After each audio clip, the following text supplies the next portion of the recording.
Finally, I am charging. Don't take their picture. Don't take their picture.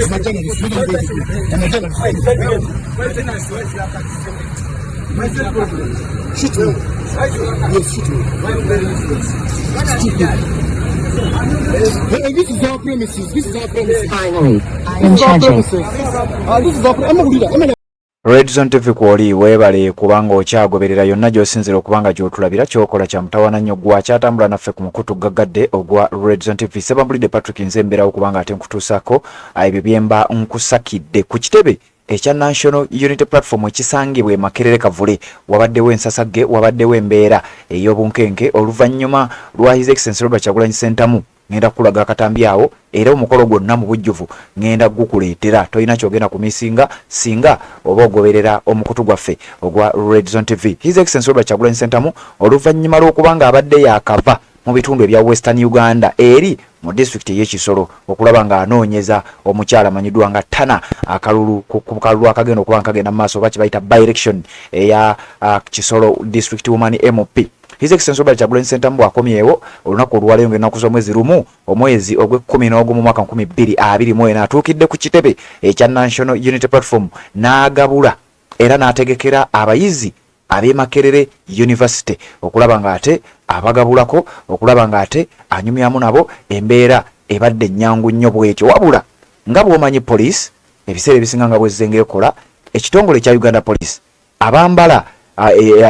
emijoozi oba ebyambalo ebyo ebyebibomboola ebimanyiddwa nga abangi tukimanyi nga Field Force Unit oba FFU. Abasajja bano bakedde kusalako ekitebe ekya National Unity Platform mu kaweefube waabwe obw'okwagala okulemesa enteekateeka eno okulaba ng'egenda mu maaso. His Excellency Robert Kyagulanyi Ssentamu yakedde n'ategeeza nti abayizi b'e Makerere bayitiddwa ku kitebe ekya National Unity Platform. In fact abayizi bano beetegekedde n'ensonga eno nga baagala okubeera nga bawayamu ne His Excellency Robert Kyagulanyi Ssentamu. Wabula Uganda Police olunaku olwaleero ekedde ku makya n'eyagala okuteekawo emisanvu n'eyagala okubulokinga activity eno okugenda maaso n'eyagala okulemesa abakulu ab'ekibiina ekya National Unity Platform wamu n'abayizi okuva ku University e Makerere okulaba nga babalemesa nga okulaba nga batwala mu maaso enteekateeka yaabwe. Bano nno babadde so peaceful, babadde tebalina muntu yenna gwe batulugunyiza, babadde tebalina mbeera yenna gye bataddewo, wabula Uganda Police ekedde n'esalako ekitebe n'ekizingako nga balinga abagamba tewali muntu n'omu akkirizibwa kuyingira mu kitebe kyammwe, tewali muntu n'omu akkirizibwa kubeera ng'agenda eyo. Olw'ensonga tetugenda kubeera nga tubakkiriza, ensonga tebagiwadde wabula gwampuliriza ku mukutu gwa Redzone TV.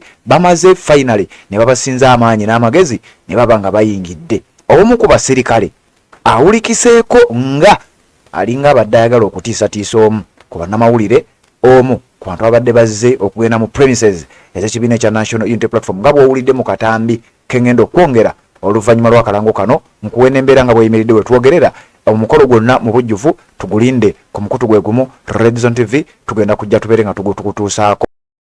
Assalamu alaikum wa rahmatullahi wa barakatuh. Amanya n'eddoboozi Haji Abdu omusomi w'eddua. Nkola ku nsonga ez'enjawulo, emirimu nga gikutataganyeko, ebyenfuna byo nga bidobonkanye, ne oba oli bweru wa ggwanga emirimu gya kucankalanako.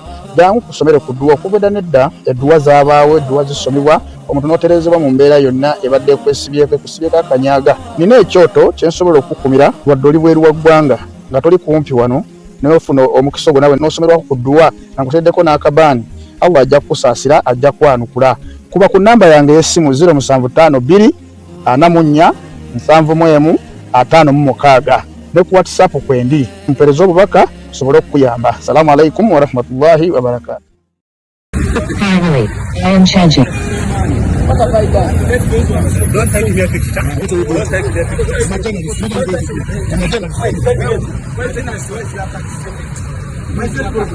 Shoot me. Yes, shoot me. Hey, this is our premises. This is our premises. Finally, I am charging. This is our premises. Yes, okyali ku mukutu ogwa Redzone TV. Sebambulidde Patrick Nzendi wonkuweereza ebiva sayidi eyo. Njagala kukutegeeza nti embeera bwetyo bwetandise wabula wetwogerera nga His Excellency Robert Kyagulanyi Ssentamu amaze okuba nga ayingirawo era embeera emaze okuba nga ate ekkakkanamuko oluvannyuma lw'okuba nga His Excellency Robert Kyagulanyi Ssentamu ayingiddewo ku kitebe era bw'ayingiddewo embeera nekkakkanamu nga bwe ntera okugamba era nga bw'omanyi nti ebiseera ebisinga poliisi eno baba bakoze ekintu kino oba oliawo ensonga newankubadde baba tebazinnyonnyodde naye baba bakimanyi nti kino kye bakola kiri mu bumenyi bw'amateeka era oluvannyuma finally bwe bamala okutegeera ensobi eyo bamala ne bavaawo oluvannyuma His Excellency Robert Kyagulanyi Ssentamu bw'ayingiddewo ne ttiimu yonna ey'abakulembeze mu kibiina ekya National Unity Platform. Njagala okutegeeza gwampuliriza activity oba omukolo nga gubadde gwateekeddwa gutandise okuba nga gugenda mu maaso. Ebigambo babyogedde, ebikolwa babikoze era njagala kuwa wano kanyomero nga President ayingira ku kitebe ekya National Unity Platform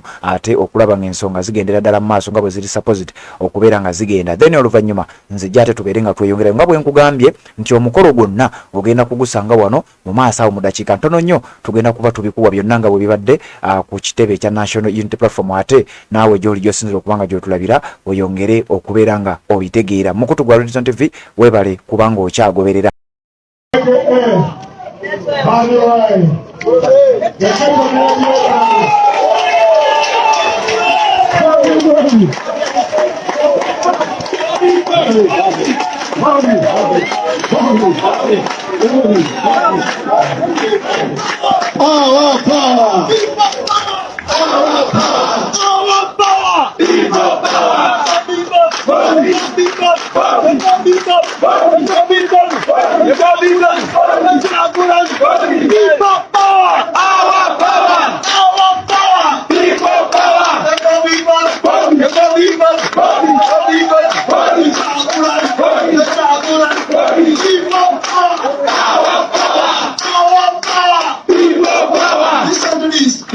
Our students are complaining night and day. I don't know why they continue to live this way.